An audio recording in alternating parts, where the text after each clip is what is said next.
കോഴിക്കോട് പുതിയ സ്റ്റാൻഡിൽ ബസ് സ്റ്റാൻഡിൻ്റെ നേരെ മുന്നിൽ നമ്മളെ കൊയിലാണ്ടി വണ്ടിയൊക്കെ നിർത്തുന്നില്ല, ബസ് നിർത്തുന്നില്ലേ, അതിൻ്റെ നേരെ മുകളിലുള്ള ബിൽഡിങ്ങിൽ കംപ്ലീറ്റ് തീ പിടിച്ച് ഒന്നായിട്ട് നല്ല കത്തിലെത്താണ്. പാരഞ്ചിൻ്റെ വരുന്ന നേരെ ബസ് സ്റ്റാൻഡിൽ കൂടെ കയറുന്നു.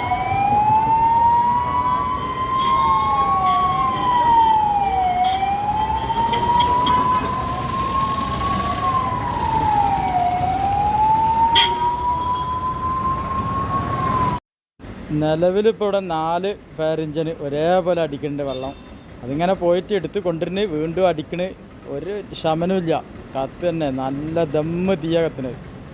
പിന്നെ എത്ര വെള്ളം കണ്ട അടിച്ചിട്ടൊന്നും യാതൊരു ഇതില്ല. ഇതിലൊരു കാര്യം മനസ്സിലായി, എന്ത് തീ പിടിച്ചാലും അതൊന്നും കെടുത്താനുള്ള സംവിധാനമൊന്നും ആയിട്ടില്ല.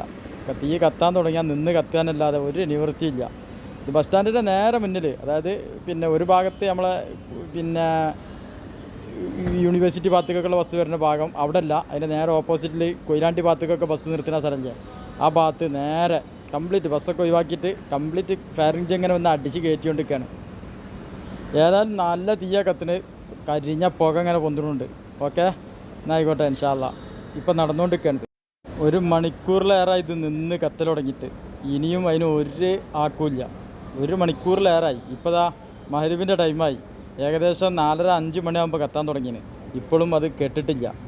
എന്താ ഇപ്പം അതിൻ്റെ തീപിടുത്തം? എനിക്കൊന്നിന് ഡ്രസ്സിൻ്റെ കടയാണ് തോന്നുന്നുണ്ട്. അതുകൊണ്ട് ഒന്നുമേ കണ്ട് പിടിച്ചാൽ ആ മുകളിലുള്ള കംപ്ലീറ്റ് കടകളും കത്തി.